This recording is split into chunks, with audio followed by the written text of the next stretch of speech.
I'm here at BOBOS with Chris, and we're going to talk about backcountry safety and gear. So Chris, what does backcountry mean? It means in the skiing world or snowboarding world, it means we're hiking and skiing outside ski area boundaries. And we have equipment to go uphill, and then obviously we ski or ride down. So you're out in the wilderness and no ski patrol to rescue you. So you kind of have to pay attention. So you get down on your own or with your partner. Always have a partner. What kind of safety gear should I bring with me? Snickers bars, because you never know when you're going to get stuck for a long time, right? You got to have a shovel, a beacon, and you got to have a probe. The danger in backcountry is out west in particular is tree wells. Do you know what tree wells are? Yes. Right. I think the wind just circles around a tree, and then you got a big hole. And if you fall in there, you're not getting out on your own. So that's where a partner comes in. But if you also, like an avalanche, right? If you trigger an avalanche, you got to have a partner that didn't get triggered in the avalanche. So you go one at a time. And rescue equipment is like a beacon. I have one, just happen to have one right here. But it looks like this. Your partner has to have a beacon too. And you got to turn it on to make sure your batteries work, right?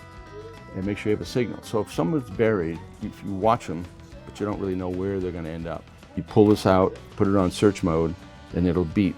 And it'll beep quicker and louder as you get closer to the buried person, right? You got to have a shovel and you got to have a probe.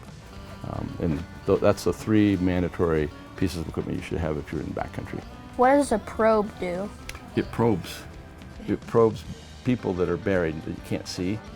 And so when the beacon is at its loudest, you know the person buried is right below you.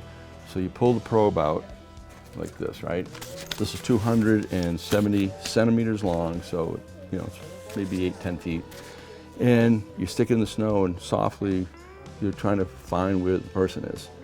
I'm told that a body is kind of like a little soft. You know when you hit a person, right? And then you start digging. Pull your shovel. Shovel should be out already, but then you start digging. So Chris, where can I get all this gear? Right here at BOBOS, Moana Lane in Reno.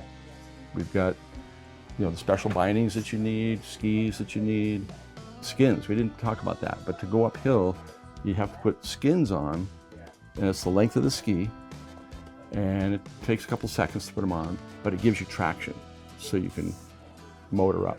And again, backcountry, it's not for the weak and meek.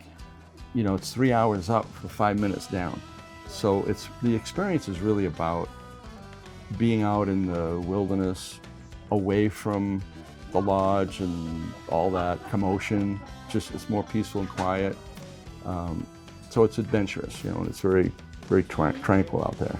But it can also be dangerous. Yes. So you just don't want to wake up one morning and call up your buddy and hit the mountain, hit the trail. I mean, there's some planning that goes into it, like what kind of weather have we had in the last 3 or 4 days? A lot of wind. Wind will create a pile of snow on top of steep, like a cornice, right? And that's ready to drop. And if we have had warm weather, cold weather, the snow's frozen solid, then if it snows on top of that, you got a real slippery surface. And it doesn't take a lot to trigger something like that. So know before you go. Thanks, Chris, for telling me what I need to know about backcountry, and we'll be right back with more Tahoe Kids Show.